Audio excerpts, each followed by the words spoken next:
If you or anybody you care about is still taking Tylenol or Midol or Excedrin or anything that contains acetaminophen, then this video is for you. There are many people out there still taking pain medications, but there is some interesting research that's been recently brought back to my attention that you all need to know about.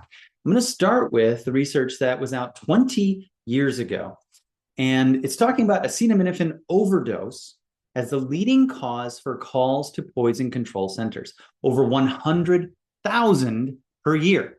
And that accounts for more than 56,000 emergency room visits, 2,600 hospitalizations, and an estimated 458 deaths due to acute liver failure each year. And beyond that, we're talking about acute liver failure across the United States implicating acetaminophen poisoning in nearly 50% of all acute liver failure in this country. Now, February 19th, 2026, we have an update on this, and we have consistently the same information. We're talking about approximately 50% of these poisonings being unintentional. And this is the piece I want to talk about, because I believe that the taking of these pain medications has become so normalized that we completely forget that there is a danger there. And I think all of us would be well to be a little more aware of that and know of options. Other things that we can do that potentially help us with the pain, but also things that can help us to detoxify some of what is happening to our liver, actually, when we're taking these. Now, many times this happens. I'll have people who will come in and they're taking a multivitamin, they're drinking an energy drink, and they're taking maybe a couple of other vitamins that they thought that they should be taking. And what happens is they get this aggregate of one vitamin or another, like vitamin D. All of a sudden, they're taking in crazy amounts of vitamin D or vitamin B12. And they're not really thinking about the fact that they're getting it from multiple sources. And sometimes that's the same case. And this is why we're talking about unintentional dangers of that. And I just want you to be aware that you may have better options out there. And I'm going to review a couple of those that might be for you as well, just to kind of help keep you from being one of those people who could potentially be falling into these categories. So if we did a simple Google search on acetaminophen brands, Tylenol is number one. And it does say right away here, important safety information without me prompting it. It says, do not exceed 3,000 to 4,000 milligrams in 24 hours to avoid liver damage. Now, this is very important because many times people will take one or two, their headache won't go away, they'll take some more. That's what I want to avoid, is anybody reaching this threshold. And also right down below, it also says, avoid or limit alcohol consumption while taking acetaminophen. Now, why would that be? Well, that's another indicator to let you know that anything that is putting additional stress on your liver is going to make it more dangerous. That's why you have to avoid those things. And so we really need to be thinking about what are all the other things that could be putting a burden on the liver. And we are surrounded by toxins. There are many things that, as we get more and more advanced and more things happening in the world, we have to appreciate and be respectful of how much of that stress is being put on the liver. Now, this is a huge, huge thing. I'm going to point out here, back in 2004, so over 20 years ago, 22 years ago, they were talking about how acetaminophen produces more than $1 billion in annual sales for Tylenol products alone. So there are so many people out there taking this, and they don't necessarily know how damaging this can be for them. So what was pinged in my memory to think about this and review this was recently one of my favorite companies. They have something called the Nutrition Innovation Center, where they're looking at how nutrition impacts a lot of these things. And I love that they took the time to look specifically at detoxification of this with a certain food. And I think you should all know about this.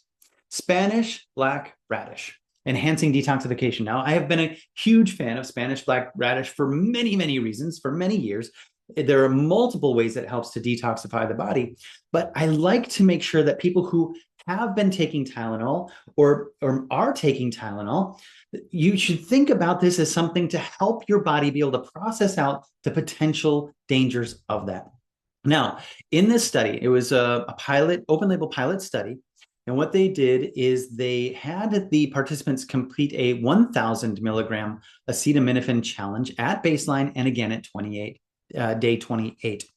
And over the 4 weeks, they were giving them the equivalent of 2 tablets per meal. Now, tablets because they've taken this whole food Spanish black radish, grown organic on an organic regenerative farm in southern Wisconsin. It's very cool. And they basically put them into tiny little ready to eat meals in a bottle so that you don't have to go out and buy this. Now you can find black radish at grocery stores. I know that Central Markets here in Texas have it. So there are ways you can do that, and that's excellent. But when you want consistency over time, it's really nice to have these ready to go for you. And that's all it is Spanish black radish in there, which is so cool. Now, after 4 weeks, this is important. Participants showed measurable shifts in acetaminophen metabolism. Less acetaminophen and its metabolites remained in circulation, while greater amounts were excreted in the urine. Notably, urine acetaminophen sulfate and mercapturate, the markers of detoxification, significantly increased by 11% and 37% respectively after supplementation with Spanish black radish. So why am I sharing this with you? Well, if you're somebody who relies on it, maybe you're somebody who has a little bit of an ache or a pain, and you're constantly taking that, you are unknowingly putting some extra stress on your liver, and maybe your body could benefit from a food that helps nourish and take some of this stress off the liver and help process out some of the more damaging things. This isn't the only thing, but I love that they're now doing research on one specific food. Now, they're not looking at one tiny little metabolite of Spanish black radish or one tiny little active component. They're looking at the whole food, and that's what I love about it. When you get a whole food, there's so much more that you get than just looking or chasing one tiny little chemical component of that food. Now, beyond that, this is very important. I want you all to think about the fact that when you have pain, especially headaches. Now, a lot of you are using this for headaches. There is a book that should be on the bestseller list, according to me, and I think everybody should at least know about it, and it's called The Headache Advantage. The Headache Advantage was written by my friend and colleague, Dr. Scott Vrzal, and in fact, he is the co-host of my podcast, and he wrote this because he wants people to, yes, okay, do what you have to do to maybe get rid of the pain, be respectful of whatever you did to get rid of it does to your body, but also learn from it. This is so important. Your body is sending you messages. And he points out in here, there are 7 pain patterns when it comes to headaches, and you can learn from it depending on where the headache is or the time of the day. And when you get that information, it sets you up with so much more knowledge for your longevity. Instead of just knocking out the pain and never really understanding why the pain occurred in the first place, perhaps you can get to the actual root of it, bring balance to your body, and then you don't get those headaches anymore. Dr. Vrzal is very well known for any headache coming into his office being gone by the time they leave the office. And I definitely have done that many times myself here in clinic. So if you or anybody you know who is having headaches, you're constantly reaching for Tylenol or acetaminophen products, and maybe you're hitting that dangerously close threshold of where it could be causing some problems, definitely take a look at this book. I keep copies of them here in my office that I loan out to people to share with people. And of course, you can find it here on Amazon as well. Now, finally, I want to say one more thing. There are other ways that you can help your body to resolve inflammation and pain. And that's what these are. They're non-steroidal anti-inflammatory drugs. So the goal is to reduce inflammation. Okay, so are there other ways that we can do that without causing a potential toxicity to the liver? Now, there are 2 things that I want to share with you. Now, I'm not saying that this is a 1-to-1 ratio by any means, but I do want you to know that there is research out there, and you may have all heard of this by now, on turmeric.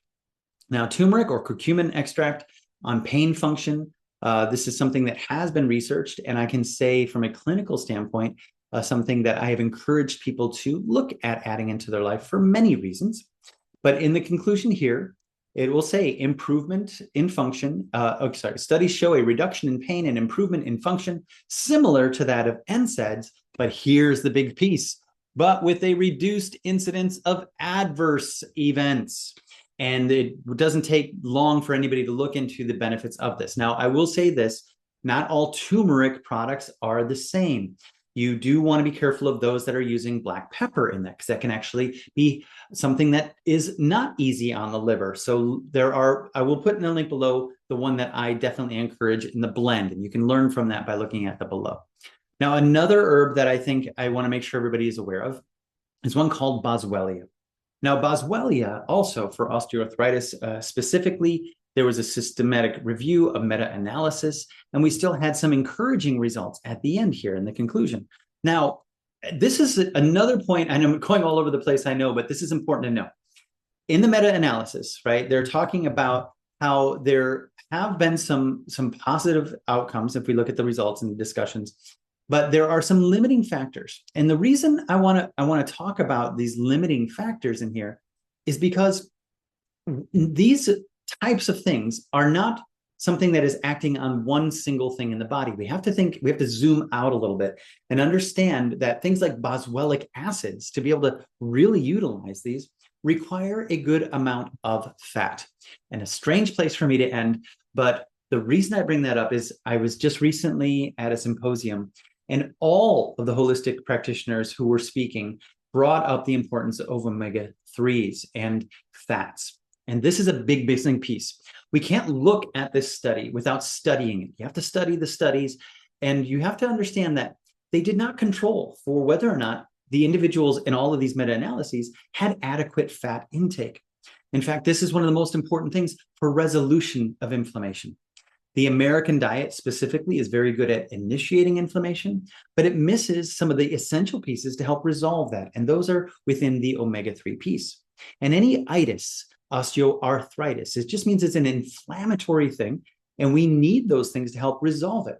So another very important piece may just be your lack of omega-3s in your diet. And when we're looking at even a study saying there's some limits to this, that it's for some reason not being consistent, well, maybe if we controlled for whether or not they had adequate omega-3s, we would have an entirely different study. Now, that's just speculation on my point, but I also do know that it is an essential nutrient, and it is a macronutrient.